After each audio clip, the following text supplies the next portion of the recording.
Imagine this. Someone thinks they got away with it. In a sleepy town where morning fog kissed cracked sidewalks and children played under the forgiving shade of old trees, something darker lingered just beneath the surface. Whispers traveled between neighbors like wind slipping through fences, stories of beloved pets gone missing. No paw prints, no collars left behind, only silence, and the gnawing ache of absence. At the center of these whispers was a man named Doyle. He wasn't the kind of monster that roared or wore a mask. He blended in, just enough. Faded jeans, tired boots, a weathered cap pulled low. He worked odd jobs, repaired fences, fixed sheds.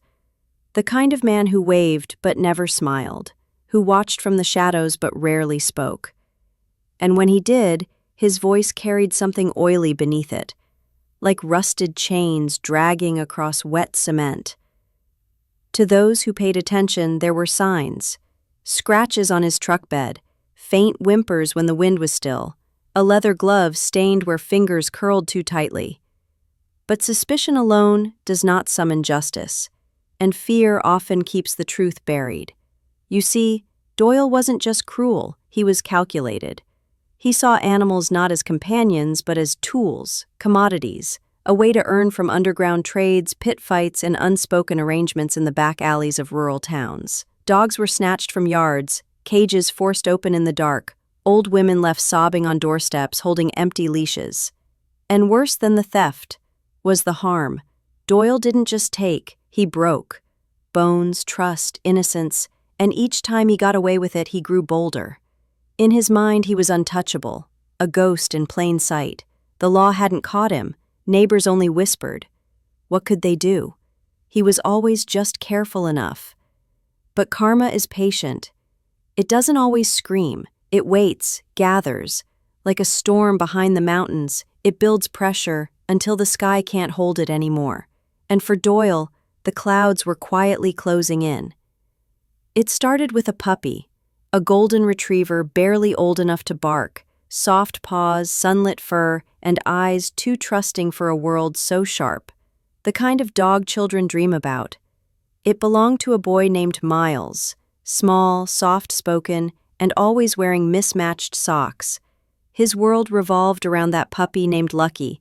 They were inseparable, at the park, on the porch, in the soft warmth of bedtime stories. One afternoon, Miles tied Lucky's leash to the porch rail while he ran inside to grab his homework. 3 minutes, that's all it took. When he came back, the leash was there. The dog was not. His scream shattered the quiet, the kind that breaks through windows and slams into hearts. Neighbors ran, phones rang, and this time, the town didn't just whisper, it roared. But Doyle didn't flinch, not yet. He thought it was like all the others.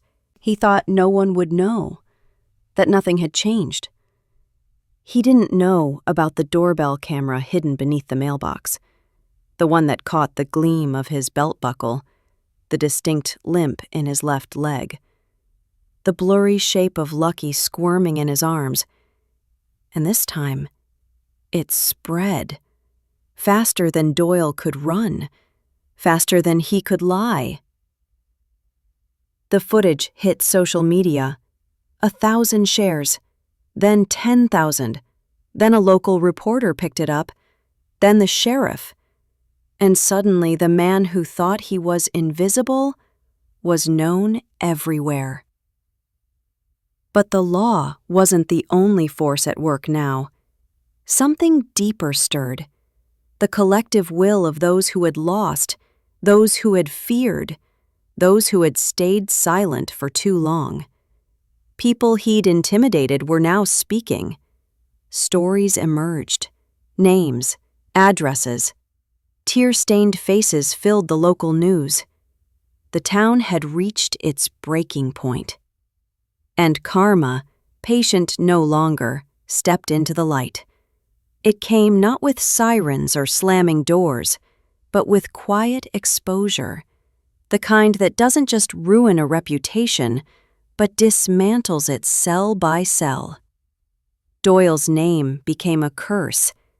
The mechanic shop stopped calling. His landlord, once indifferent, taped an eviction notice to his front door. Grocery stores whispered when he walked in. Strangers turned their backs. But the worst blow wasn't public. It came in the form of a little boy. Miles stood on the porch with his father, holding a new collar, not out of hope, but out of memory. His eyes, once soft, had hardened in a way no child should, and when a reporter asked him what he would say to the man who took Lucky, his answer was quiet, but it struck like thunder. He's the one who's lost now, not me. Doyle watched it unfold from a bar stool in a roadside tavern, the flickering screen showing his own blurry figure being shared again and again. People pointed. One man stood up and asked him to leave, not with anger, with pity. That's when Doyle felt it. Not guilt, not remorse, but weight. The slow, undeniable weight of being seen, of being known not by what he said, but by what he had done. There's a moment when even the wicked realize that the world has turned. And for Doyle, that moment came with 4 tires slashed outside and the bar owner's voice flatly stating, "You're not welcome here." So he drove. North, then east, down winding roads through ghost towns and dying trees, his world shrinking with each mile. But you can't outrun what you've planted. The seeds he sowed in suffering had grown roots, and they followed him, whispered in truck stops, and flared up in police scanners. And then, karma arrived, not as thunder, as teeth. Somewhere outside a desolate trailer park, Doyle tried one last time, an old dog tied to a porch, slow, trusting, gray with age. He cut the leash, lifted it with cold fingers. But what he didn't see was the second one, younger, fiercer, watching from behind the open screen door. The bark came first, then the lunge. And for the first time, Doyle knew what fear tasted like, not from the law, not from people, but from something primal, something righteous. The bite ripped through his coat, dug into his shoulder, pulled him down into the dirt like judgment given form. He scrambled, screamed, ran, blood trailing behind him, dignity shredded like fabric. The owner stepped out, shotgun casually slung across her arm. "That dog don't take kindly to thieves," she said before calling 911. By the time paramedics arrived, Doyle was curled on the roadside, muttering excuses through clenched teeth. But no one cared. The officers knew his name before he spoke it. The charges were waiting. So were the stories, the people, the evidence. In the courtroom weeks later, he sat alone, hair matted, arm bandaged, eyes hollow. The judge didn't yell. She didn't need to. Justice doesn't always scream. Sometimes it whispers. Sometimes it walks on 4 legs. And when the sentence was read, it wasn't just about what he took.